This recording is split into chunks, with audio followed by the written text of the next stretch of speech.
Welcome back to another edition of Inside BBI with John and Eric. I'm John McDevitt, and with me, as always, senior editor of Big Blue Interactive, Mr. Eric Kennedy. And Eric, we are continuing our positivity train. We are moving forward positively about everything with the New York Giants. Well, as positive as we can be. The Giants just had their mini camp. We're going to talk about that. A lot of stuff going on. But first off, how you doing, my friend? Good, good. And besides minicamp, we probably should talk about the two Giant Life videos that dropped. So those were very interesting. Oh, absolutely. Yeah. I haven't had a chance to actually talk to you about those. So yes, we want to get to that. So first off, though, one thing I'll say, you remember when we were talking about quarterbacks heading into the offseason? There were different options. There were different free agent options. There was, maybe Matthew Stafford in a trade, maybe Aaron Rodgers as a free agent. There was all this stuff. But then a possibility of a trade was maybe the Giants might be able to pull off some sort of a deal for Derek Carr.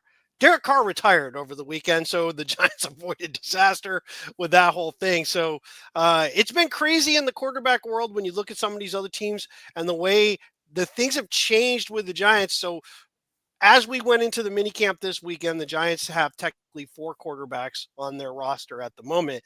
And then instantly, everybody started talking about Jameis Winston, as a trade possibility to New Orleans. Your thoughts on that conversation that's been thrown out there?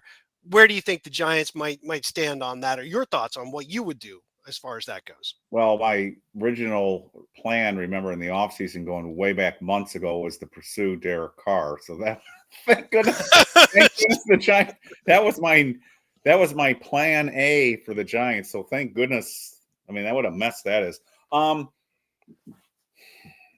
Trading, I can see both sides of it. I would certainly listen. I think the Cleveland Browns are in the same situation that we're in, and I think Pickett has a relationship with their coach because wasn't Pickett in Philadelphia last year? Yes. So and they've got the same problem that we have. They've got to get rid of one. They got actually a worse problem because I don't think Tommy DeVito's got much of a future, but the Browns are in a much more difficult situation, and they got their vet that's supposed to start. They've got Pickett, and then they got 2 draft picks, and they can't expose the draft picks. So I think, if they are interested and somebody offers a ridiculous deal, and to me a ridiculous deal would be a mid-round draft pick, I would probably listen to trading Jameis Winston, and because I still see this as us still building something here, and I would listen. Let's leave it at that. Yeah, I would have to think it would be too early. The second you remove that other veteran, the pressure for Dart to possibly play, the pressure for the fans calling for Dart to come in if Wilson struggles, you insulate yourself by having the 2 veterans. You can really keep Dart kind of back a little bit, slow that boil, that roll that fans are going to have of we want to get that guy in the games. You can slow that down. You remove Winston, and if anything happens to Wilson, Dart's the guy. So you might be too soon. So I can't imagine the Giants would do it before camp, but maybe if they see enough in camp, then you could maybe look later on as a possibility. But I would have to think that they wouldn't look that way right now, just because, again, your idea is you really don't want to put Dart in if you don't have to. At least we think that is. I mean, that might not be what Brian Daboll thinks, but I don't think you spend that kind of money on 2 very well-known veterans to then just turn around and put the rookie in and let him play. I don't think they spent that much money on either of them. I think that's perfectly. The financials don't prevent you from doing anything. I think the fans are already getting super hyper about Dart, so I don't think it matters to them whether there's 1 or 2 quarterbacks. And I do think we are heading towards a somewhat of a quarterback controversy in the sense that Dart's very charismatic, and again, mini camps don't mean anything in the grand scheme of things, but he was sharp in the mini camp, and he owned the stage when he spoke to the media. And the Giants, there is going to come a time when this is going to have to become Jaxson Dart's team. And the question is, does it happen next year or does it happen this year? and they've got three big personalities in the room now at quarterback with Jameis Winston and Russell Wilson and Jaxson Dart. So I would listen. I don't expect them to offer anything that would make me move him. But if they said something crazy like a third rounder or a fourth rounder, I certainly would consider it. We saw in the last draft what a difference a third and a fourth rounder can make. So I would listen. I don't expect it. And I would expect if something happens, it would probably happen with Cleveland first. But I think one thing I noticed this weekend all over social media, more so on social media than on BBI, but including BBI too, is Giants fans are getting super amped. And I would caution that to tap that down a little bit. But you can see that the excitement is building with this team. So let's take a look then. Let's start there. Let's start with the mini camp that we just had. okay. One of the for me, and then I just want to hear your thoughts on this one particular thing. The biggest thing that came out of this isn't Dart, it isn't Scatabo. It's the fact that you saw Abdul Carter doing all the drills. Mm-hmm. You didn't see a guy, kind of protecting an ankle or a foot or, the shoulder. He looked like a guy. And by the way, he looks bigger than his listed weight. I mean, he's a Mm-hmm. big dude. Right. He looked like a guy ready to go. The concerns about that foot at least right now to me aren't there. Right. And that's a good point. No one's talking about that. That's an excellent point. So he was doing all the different agility drills. There seems to be some confusion with Giants fans about what rookie mini camp is.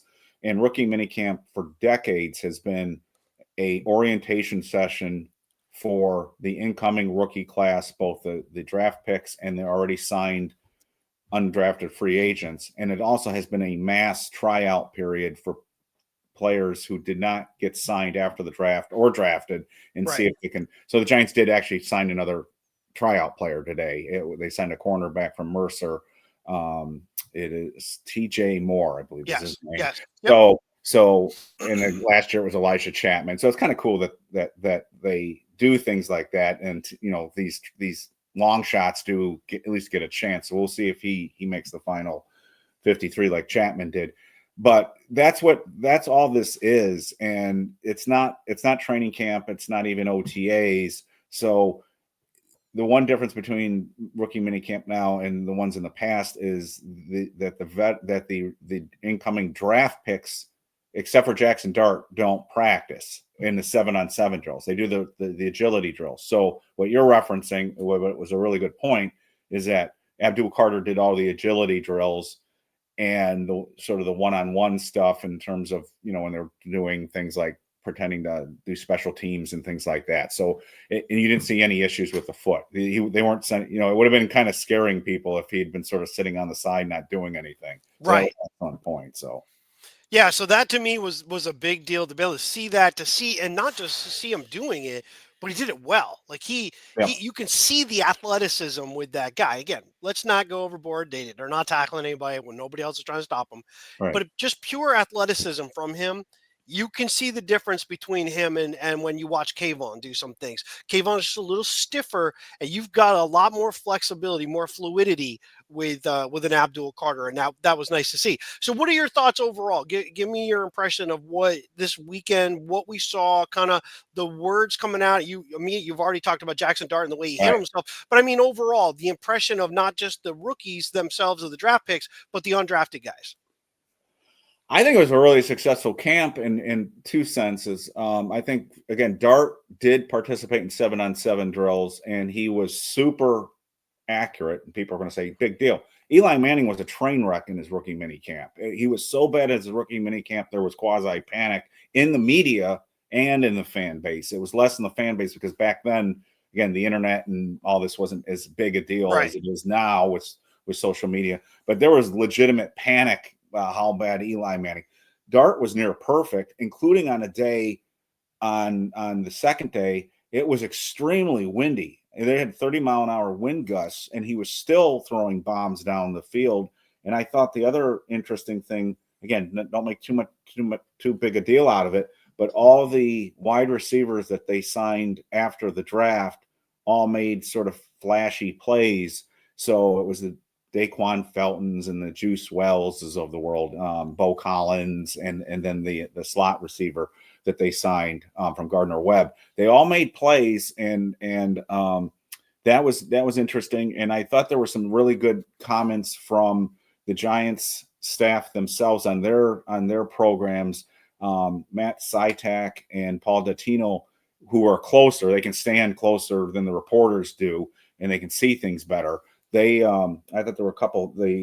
One of the free agents, Trace Ford, the undrafted free agents, they said looked really, really good in the agility drills, as good as Abdul Carter, believe it or not. And he had a really good pro day, so that didn't surprise me. What's good about that is he's coming off multiple injuries when he was in college, but he looked really, again, agility-wise, he looked great. And people say, big deal. Again, there's a need at outside linebacker for depth. They suffered, unfortunately. Victor Dimukeje got hurt, tore his pec in the offseason program. We don't know how long he's going to be out, but this is Trace Ford could really like vie with Tamon Fox for a backup spot here. So that was important. And then they were really impressed with Thomas Fidoni's receiving ability in the one-on-one sessions, in the positional drills, I should say. They said he looked taller than his listed height, and he said he moved like a wide receiver, and he was catching everything. So again, that 7th round draft pick, and he's a guy that you and I have talked about that has a real shot to contribute to this team. So there were things like that. So again, no hitting, no contact, nothing big like that. The other big thing I thought came out of the camp, which may even be more important, is this entire rookie class has personality. They were really, I don't know if you had a chance to listen to their media sessions, all of them, but even all the way down to their last draft pick, the cornerback, they all very well spoken, very confident. They seem to be getting along with each other extremely well, better than even previous draft classes that I can remember. They all seem to be hanging out and very confident. So I thought they're bringing a whole new vibe to this team. And again, at an important position like quarterback. The one thing we can say about Jaxson Dart is this: he's the anti-Daniel Jones when it comes to personality. Right. That's, it's interesting too. Again, we talked about this before. I don't want to beat up on it. I don't want to drag the carcass of Daniel Jones back in here. But there was a malaise that hung over the team, right? The 22 season was sort of the deodorant for what had been a few years of him already. And there was the optimism, and that optimism crashed and burned on the opening night against Dallas in 23. It never recovered from that. The feeling of when he would step on the field, you never got the sense that there was a rallying thing for his teammates. Talking about him in a positive light during the week is not the same thing as guys on the field feeling like we're going to win. There's a big difference between I like a guy, I think he's a good person, then I think this guy's walking on the field and he's a gunslinger. He's going to get this. We're going to win this game because we got this guy. There was never that feeling with the Giants. If anything, it was always kind of waiting for that moment against Seattle where Daboll ends up throwing the iPad at Jones that time. You're just waiting for that one bad play to go, yep, here we go again. And so it's just that feeling is gone. It doesn't mean that the Giants are, we know anything about what they're going to do on the field. It's just kind of a sense, and you even get it from Daboll. Watch him interact a little bit. He's got a little more pep. You talked about it last year. He was dead man walking for most of the year. It just seems to be different. Daboll was a totally different person during this mini camp. I don't know if you saw the videos or the listeners saw the videos of him on both days. He had the biggest grin on his face. He was interacting with all the players and cutting up with them, and completely different. And again, what's different here? To me, it's Dart. It's Dart over Daniel Jones. Maybe I'm reading too much into this, but he seemed, and we'll get into it when we talk about the Giants Life videos. But it's clear that Jaxson Dart was Daboll's guy, and that it begs a bigger question. Again, you and I've talked about this, and no, we're never going to know the answer. But was Daniel Jones foisted on Daboll? Where it was, was he basically told you have to keep him. You have to play him. And now that he's gone, is this weight been lifted? I don't know. I don't know if we'll ever know. But he to me, he was a completely different guy at camp. Oh yeah, I would say without a doubt. I think you can even see it a little bit with Carter as well, and Carter Yep. kind of brings that out. Carter was a joking guy. Now again, are all just the rookies. The vets haven't shown up. We haven't seen Daboll with the vets, but I'm going to think it's kind of similar there too.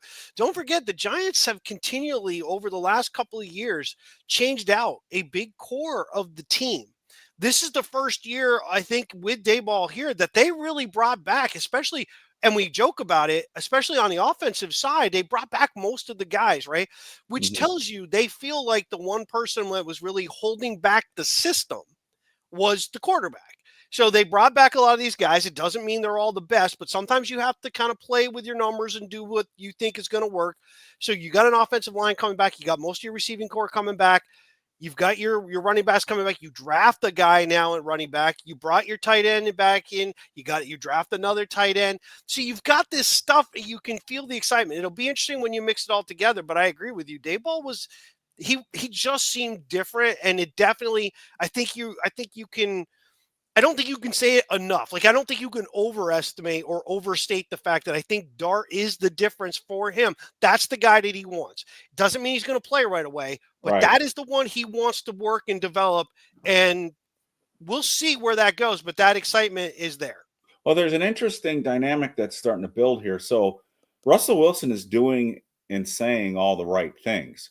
One of the cool stories we learned this weekend was that he called even the last draft pick, the corner, after he was drafted and welcomed him to the Giants. And he couldn't believe it when he he picked up his phone. It was Corey Black, and he couldn't believe it when he picked up his phone and it was Russell Wilson was calling.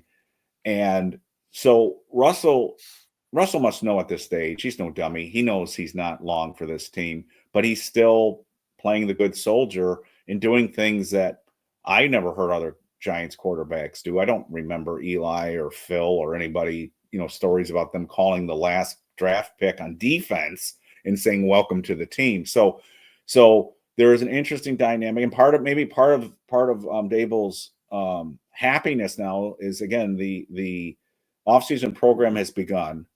They are starting to throw because we've seen pictures of it in the offseason program, and maybe he's seeing, geez, I got a real quarterback in Russell Wilson too. So maybe he sees, Jameis Winston, Russell Wilson, and now Jaxson Dart, and he's got it like, and you hit the nail on the head. Except for the draft picks, they're bringing back the same team that they had. So you would think he would be kind of depressed if they didn't think if they thought the other players were the problem. But he seems pretty happy. So we'll see where this goes. The big dynamic, though, I was getting at is when and how do they handle the transfer from Russell to Jackson? Does it happen this year? Does it happen next year?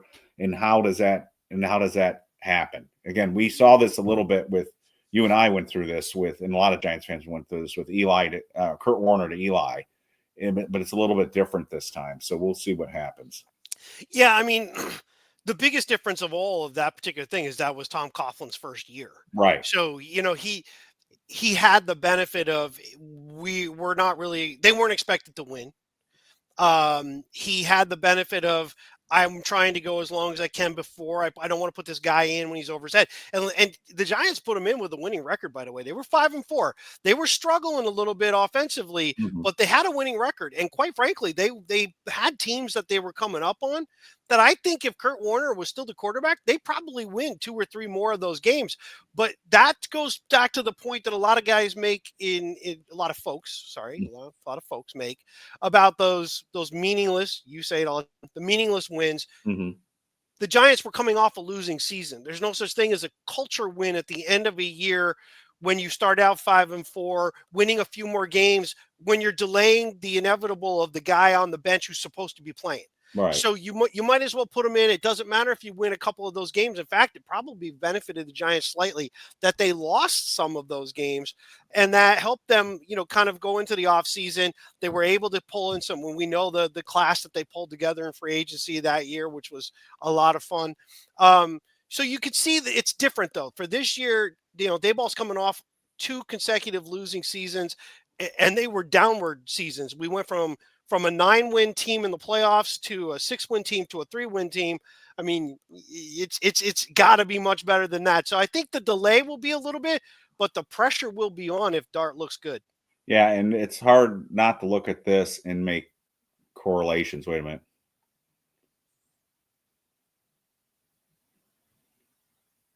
So again, so you got two Ole Miss quarterbacks, but one was involved, was the guy, the savior of the franchise. And here's the pressure is going to be on the new guy to be the guy. And I thought that was a great, again, we may be looking back at that video years from now and go, wow, that was sort of foreshadowing things to come. So we'll see, hopefully knock on wood. But Strahan was there also there and addressed the team after one of the practices. Right. Eli was there. When they did Giants Life, Carl Banks made an appearance and congratulated Abdul Carter and reminded him that he was a 3rd-round draft pick, or Shane did, that Carl Banks was also the 3rd overall pick. Right. And so I thought that was kind of cool. So there's a lot of passing of the torch here, kind of from the old Giants to the new. So we'll see how that works out. Last time the Giants took a linebacker in the number 3 spot, they went to the playoffs that year on a 9-win team after a 3-win previous season. Just saying. Right. I keep saying this reminds me of 84. This reminds me of 84. I could be completely wrong. At the end of the year, I could go, yeah, wrong again. But I just got a weird feeling that there's a lot of things that are kind of, again, it's the optimism. We're drinking it. I'm drinking it. It's fine. So, anything else specifically about the minicamp before we kind of talk a little bit about the Giant Life videos, which I know they were pretty darn cool. Yeah, well, before we get into that, just real quick. So they already making, decisions. 2 of the UDFAs that they had signed before the draft and officially had signed the day before the mini camp, they just cut minutes ago. So Tommy McCormick, the safety, and Delancey, the corner from Wisconsin. So so they saw these guys. So they saw the other corner in the rookie mini camp, the tryout player, and said, hey, we like what we see from him. And they clearly said he's better than the guy that we got from Wisconsin. So they've already made that switch. And McCormick was kind of a toughie because there was an article that came out on about all the different UDFAs, and he was going to go to med school before the Giants called. So I hope that he can still get in. I think it was going to UNLV. I hope he can still get in the UNLV for the semester. So he got cut instantly. So they did make that. And then the little Jordan Humphrey was cut, and then he's back, and that was clearly a roster move. So that was it with the mini camp. The mini camp I thought was really good. We didn't have any bad injuries, no injuries. Like you said, Abdul Carter was moving around. The vibe was good. Everybody said and did the right thing, and Daboll looked like a happy guy. So I thought it was overall, I was pretty psyched. Yeah, I would have to agree with everything there. Injury is always the thing you worry about, and if you remember, I hate to bring his name up, but a few years ago, when Kadarius Toney, he couldn't even get shoes. Right? Couldn't get shoes. Couldn't fit. The shoes weren't right. His feet had problems. That was just really a precursor of everything that was going to come with that guy. We didn't have any of that.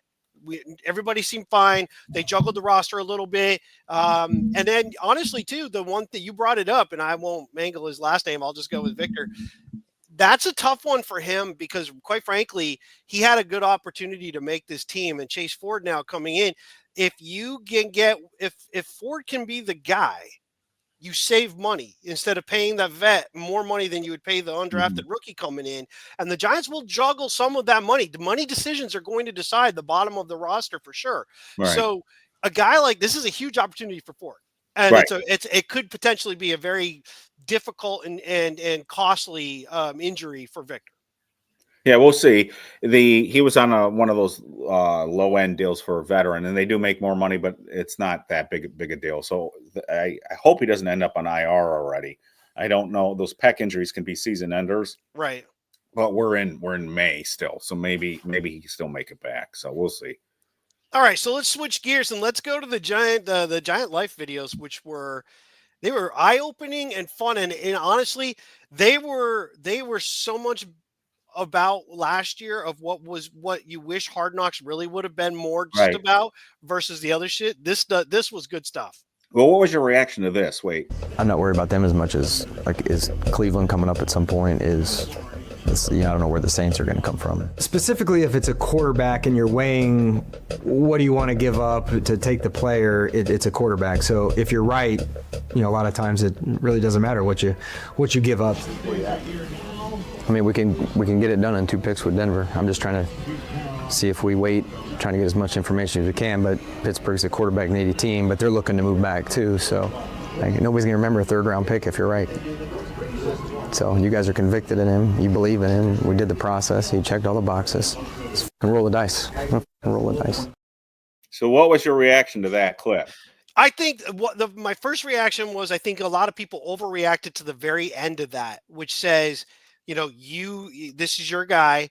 You did the homework on it. We and then he goes, we checked all the boxes. He's the guy. We agreed. A lot of people just ignored the we part and said he's your guy. But I think right there they knew, they decided, right? 3 was never in question for a quarterback. Mm-hmm. 3 was going to be Abdul Carter, maybe Travis Hunter if Carter was gone. I don't know, and definitely would have been Ward but we knew Ward was gone. So you kind of knew 3 was not going to be one of the other quarterbacks. But they had made up their mind that they wanted this guy. And I think getting back into the first round had been a plan all along for them. They were going to find a way to get back in. I'm just curious for your thoughts. Who was the team they were talking about? They mentioned Cleveland, but that was after they had already said somebody else. They said, I don't know if they're going to be able to come up. Cleveland's the one I'm worried about. This is what, wait a minute. All right, buddy. The right clip. Shoot. I'll get into that in 1 second. They said it one part, it was New Orleans and the Browns they were worried about. They weren't worried about the Rams drafting him. It's clear now they weren't worried about the Rams drafting him at 26. There was speculation. But he specifically mentioned in the video the Browns and the Saints that he was concerned about. I came with that clip. There's a lot to unpack in that clip. And again, they probably edit this just like anything else, and you don't know what's in the right order and all this other stuff. However, contrary to what they said in the post-draft, post-pick press conference, they were obviously thinking about even talking to Denver in front of Pittsburgh. To get ahead of Pittsburgh, yes. And if they had done that, there goes 65. So what I don't know, again, I don't think we'll ever know, why did they not do that deal? Was it because Denver didn't want to move?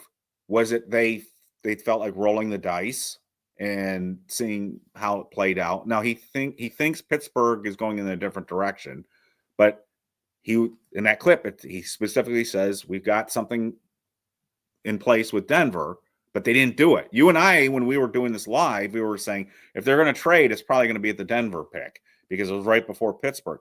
Right. So after the draft, after they picked him, they traded up for him. The press conference, he said, "No, we only started talking to teams after the Steelers." Well, that clip debunks that. And the other thing is he was kind of a bit of a nervous wreck. And again, I don't blame him, but they were clearly. He was clearly trying to get trying to get Daboll's guy. And yes. I will say a little bit contrary to you that he seemed to be kind of trying to talk himself into this with Daboll. I mean, I think he knew Daboll really wanted Jaxson. I think that if anything, we know Daboll really wants Jaxson Dart. But his whole thing, you're convicted. This isn't too much of a price to pay if you really believe in the guy. He almost seemed like to be trying to convince himself that this was the right move, where Daboll was kind of, and I've got a couple of clips I want to show, but Daboll's reaction after they drafted him was like, thank you, you got my guy. So I think there was a lot to unpack there. Yeah, I mean, first off, the Denver one does make me question, though, whether that was the team that they had talked about, that they had a deal worked out with all week long, and then all of a sudden that team said we're not making a deal. So it could be that Denver decided not to move at and that the Vikings point too. It could be the Vikings as well too, because but it's also the quarterbacks. Like when Sanders started dropping, and maybe the Giants knew Sanders was going to drop for everybody else besides just them. Right. But once you got past Pittsburgh, it became more of a waiting game. You could see that. But I'm with you. I don't know that he's convincing himself per se as much as they know the cameras are rolling, so they're kind of having a running It could conversation be that. It of could be something that. they've already done. You know, right? You already did it. You already made the deal. Because you wouldn't say giving up a third round. Who's going to question giving up a third round pick? That means you already did it because you didn't know what you were giving up until the deal is done. But he offered the same deal to multiple teams. Right. And Well, he offered deals to multiple teams. We don't know if they were the same. He offered the same deal. If you go back and watch one of the clips, he says that's the same deal we offered. Right, but he couldn't possibly have offered Denver the same deal. Agreed. There's no way Denver would have taken that deal. Right, we're talking about after that, whoever okay. it was, because they did have a deal. I think, is it the Rams that they had a deal kind of work, and he goes, you know, we're going to move up with the Texans instead. So they moved up one pick higher, and they gave away the deal that they wanted. Right, and I think that the Vikings pick, I think they took Donovan Jackson, didn't they? I think the Vikings pick. I believe so. I think they were getting nervous. I think I heard this over the weekend too. I think I heard the Vikings were getting nervous that the offensive linemen were going, and Shane talked about that in the video afterwards about some teams decided to stick and pick when they saw who was on the board. Was there. Yeah. And it might not have been just because somebody was there that they didn't expect there. Well, they also might have been fearful of a run at a certain position. So I thought it was. I don't know about if they were hamming up for the cameras. There was an interesting interview on Big Blue Kickoff Live where John Schmelk interviewed the guy that was operating the camera. He's the one who does this. Yeah. So he said what was interesting is that and he repeated this a number of times, that there isn't much talking in the draft room, which surprised me. He said it's very quiet in there and there's not a lot of chit chat. And so he was basically suggesting that, you know, whatever sound bites he gets, they're gold, and he has to fight for them. I was somewhat surprised that they put as much in there as they did, because they clearly showed that they were trying to get up to the number one pick. They were trying to get Cam Ward still. And I know some people say that wasn't serious. I do think it was serious in this sense. I think they had been talking repeatedly to the Titans for a couple of months. The Titans were increasingly determined to stick and take Cam Ward. Sure. Originally, they might not have been. We were hearing earlier on they were willing to deal, and then the combine came and they were like, well, no, we're staying. And I think that he was going to make one more phone call just to see if they were bluffing or not. And I think that's what that call was. So people who say, no, that wasn't a serious phone call, I think it was a serious phone call. It was just him one last time making sure that they weren't bluffing. Well, I think I think what you're saying is 100% right. I think he made the phone call kind of knowing nothing's going to happen here. Yes. But that doesn't make it not serious, because the point that you make the phone call for is, what if your assumption was wrong? What if when they pick up the phone, they're like, you know what? You know what we would want if we're going to move. Would you give that to us? Right. So the Giants had to be prepared to go, we'll give you one this year, one next year, a 2 this year, and a 3 next year, and maybe a player. Who knows? Whatever. Right. They had to be ready in case. But I mean, the Titans just weren't going to move. But I do believe, and I gave you credit for that on X. I was like, you called it. They did. Right. I didn't think they would. I didn't think there would be even a reason to do it. But they did. They made a phone call and tried one more time, which says that Cam Ward was still the highest rated quarterback that they had. Not only that, but high enough that they would give up next year's number one in a more quarterback rich draft to do that. So I'm give up not getting Abdul Carter. You're not getting the best player in the draft. So some people are already trying to say, well, that's better that didn't happen or whatever. We won't know that for 3-4 years. So we don't know. Sure. If Jaxson Dart ends up being better than Cam Ward, then thank God it didn't work out. But if Jaxson Dart's a bust and Cam Ward starts becoming the next Jaden Daniels, then we're going to rue the day. So we'll just have to see that. So I am surprised that they put that in there, but they did. And they put a lot of it. They were talking to other teams, and they name dropped. So we know what GMs they were talking to. They mentioned, it was all first names, but we know, the names are easy to put with the team. So that was interesting. And I wanted to get your reaction to this too. So wait a minute. All right, buddy.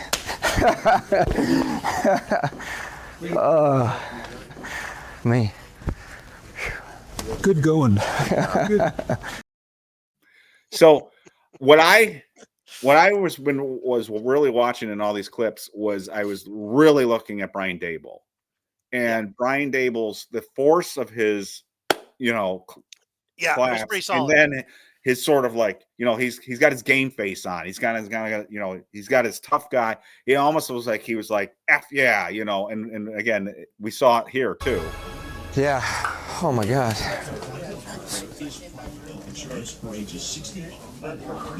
Good job, Joseph. Good. I mean, that man's pumped. Yeah, He is so pumped, and you can feel it. I mean, he got his guy. And the one thing I came away from, and feel free to disagree, was Jaxson Dart was Brian Daboll's guy. He wanted Jaxson Dart, and maybe other people in the organization wanted Shedeur, but Brian wanted this guy. And it's interesting, if there was a back and forth on this, the guy that's in the hottest of hot seats got to pick his guy. So they at least said, you know what, if you're on the hot seat, they could have gone the other way. They could have said, Brian, you're not long for the Giants. There's no way in hell we're going to let you pick the next quarterback, but they let him pick him. Did you? I'm totally with you. You can see how not just pumped, but how intense he was about that's my guy. You got him. But what did you think of? I know, and I'm not trying to stir the pot or be really off. I'm just curious because everybody refers to him as Joe. He specifically called him Joseph. It was just a weird. That's a big deal. That to me, Yeah, that was a big deal. That was a really big deal. I mean, my name is John. It's not Jonathan. It's not. Right. It's always John. But if I went by John, but my name is Jonathan, and everybody calls me John, and you go, good going, or good job, Jonathan. I'd almost take that kind of like, like what, it's a little weird. It's just, it's odd. And No, I I just didn't think wonder it like if they're that. as buddy as we thought they were when they first came in together. I take it this way. So my daughter's name is Margaret, and we call her Maggie. When she's in trouble, we call her Margaret. But we call her Margaret too if she did something like, you're super, super, super proud of as well too. So That's true. I took that sort of as like, Respect. he was basically saying you did it. I didn't take that as sort of a sign of disrespect or anything like that. So I thought it was a cool clip.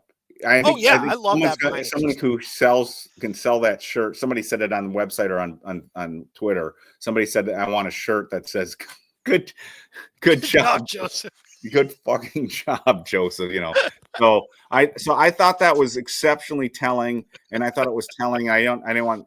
We're probably going to get into copyright issues as it is now already, but the whole thing about the 50 days before when they had the 30 visit when he came in, and just the banter back and forth between Daboll and Jaxson Dart, and of course you can't watch that without thinking, how badly did Shedeur screw this up when he came in? I It know. must have been night and day difference. How badly do you want to see that video? Yeah. I so badly want to see how that went, because it clearly went bad.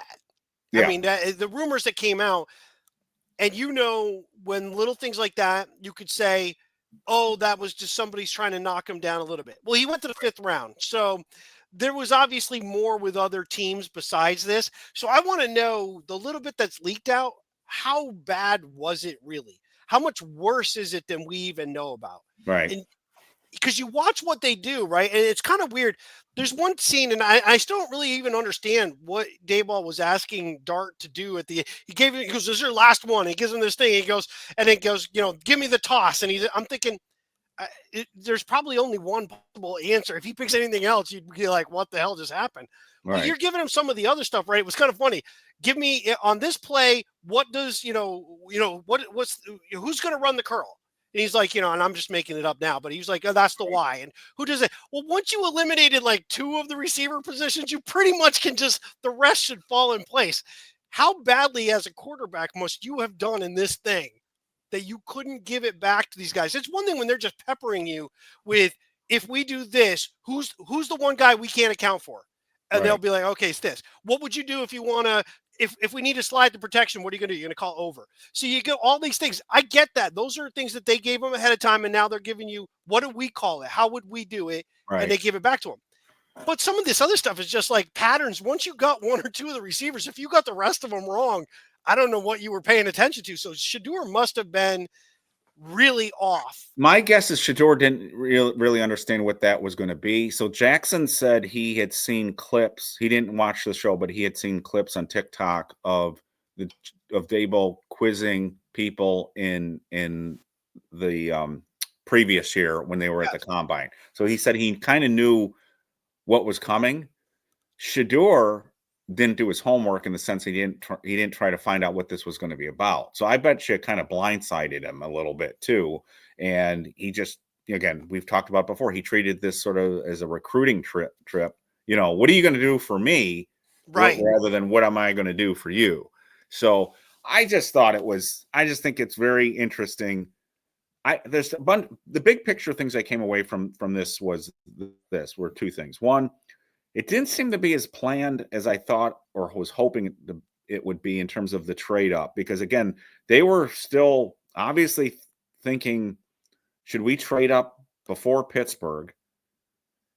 And I didn't think we'd see that because based on what they had said earlier. So they seemed to be sort of feeling their way through the draft as it was going on, which is it's a little bit disconcerting. You would thought they would have come into this and said, you know what, we're going to not make our move until we've heard that Pittsburgh's not taking a quarterback. We're not going to make our move until after Pittsburgh. But that clearly wasn't going on because they was bringing up, again, Denver in the war room. But the other thing that came out across from all of this was what happened in the building with the Giants with Daniel Jones, where, again, we see how they grade and evaluate quarterbacks.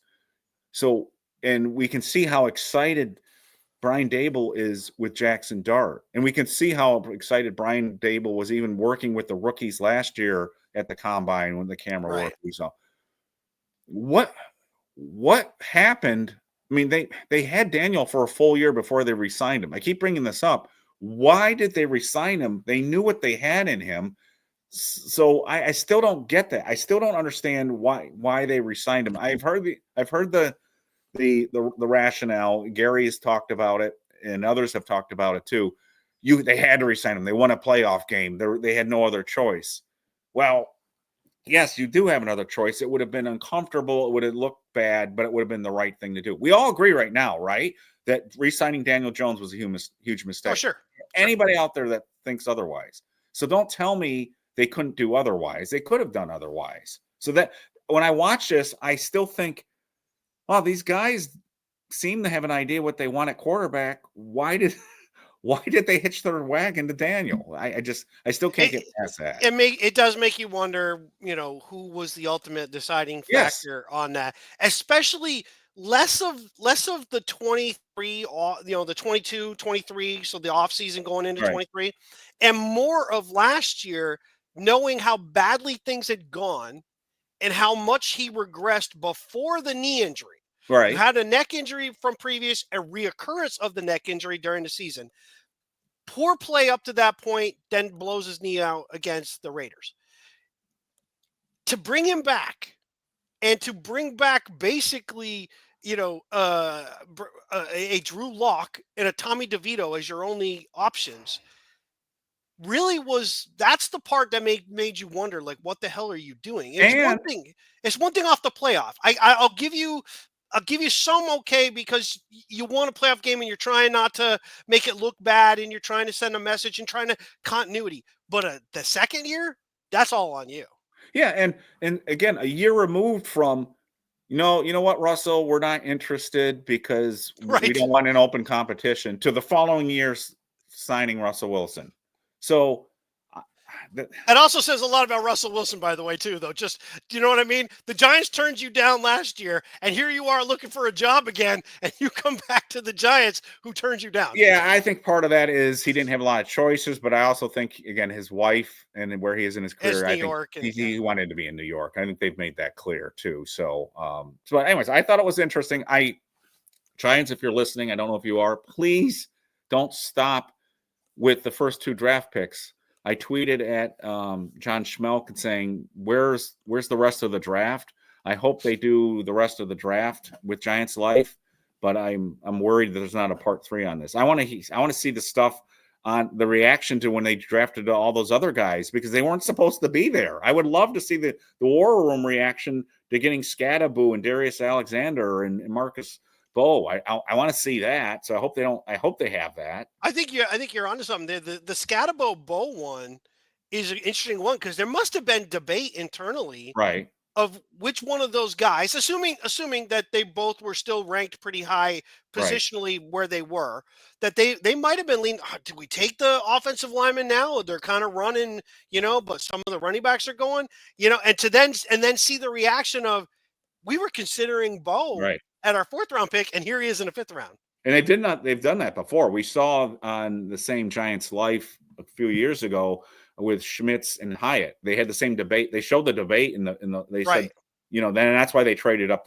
because they wanted Hyatt at that point too. So they didn't think they would be able to get both. Now, neither one. Now who neither knows? one ended up being we'll see. Well, again, this is a big year for both of those guys. So, but overall, I thought, the mini camp, good. I thought the Giants Life stuff was great. I'd love to see more.